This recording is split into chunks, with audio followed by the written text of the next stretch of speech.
కృష్ణా జిల్లా పెనమలూరు నియోజకవర్గంలో రగులుతున్న వైసీపీ ఫ్లెక్సీల వివాదం. జోగి వద్దు పడమట ముద్దు అంటూ జోగి రమేష్కు వ్యతిరేకంగా వైఎస్ఆర్సీపీలో ఓ వర్గం ఫ్లెక్సీలు కట్టి తమ నిరసనను వ్యక్తం చేశారు. దీంతో ఆలోచనలో పడ్డ వైసీపీ అధిష్టానం జోగికి ఎక్కడ టికెట్ ఇవ్వాలో అర్థం కాక తలలు పట్టుకుంటున్నారు. జోగిపై కంకిపాడులో ఫ్లెక్సీల వార్ ఆగట్లేదు. పెనమలూరు ఇన్ఛార్జిగా జోగి రమేష్ని నియమించినప్పటి నుండి జోగి మాకు వద్దు అని వెలిసిన ఫ్లెక్సీలు.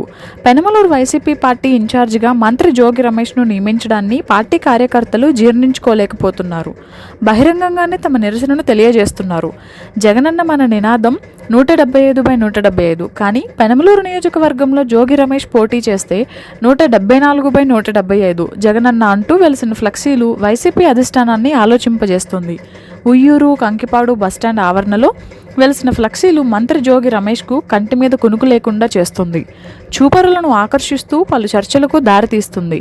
స్థానిక నేతలకు టికెట్ కేటాయించే విషయమై ఒక్కసారి పునర్పరిశీలన చేయండి అంటూ కంకిపాడులో ఫ్లెక్సీలు వెలిశాయి.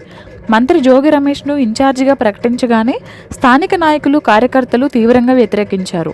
స్థానిక నేతలకే టికెట్ ఇవ్వాలని ఇప్పటికే కార్యకర్తలు ఆందోళనకు దిగారు. ఏది ఏమైనప్పటికీ జోగి రమేష్ను ఇన్ఛార్జిగా నియమించిన దగ్గర నుండి నియోజకవర్గ వ్యాప్తంగా ఏదో ఒక వర్గం నుంచి జోగికి వ్యతిరేకంగా ఫ్లెక్సీలు దర్శనమిస్తుండడంతో ఏం జరుగుతుందో అన్న అయోమయానికి వైసీపీ క్యాడర్ గురవుతుంది. దీంతో అసలు జోగికి 2024 సాధారణ ఎన్నికల్లో ఎమ్మెల్యే టికెట్ ఉన్నట్టా లేనట్టా అనేది తెలియాలంటే మరికొద్ది రోజులు ఆగాల్సిందే.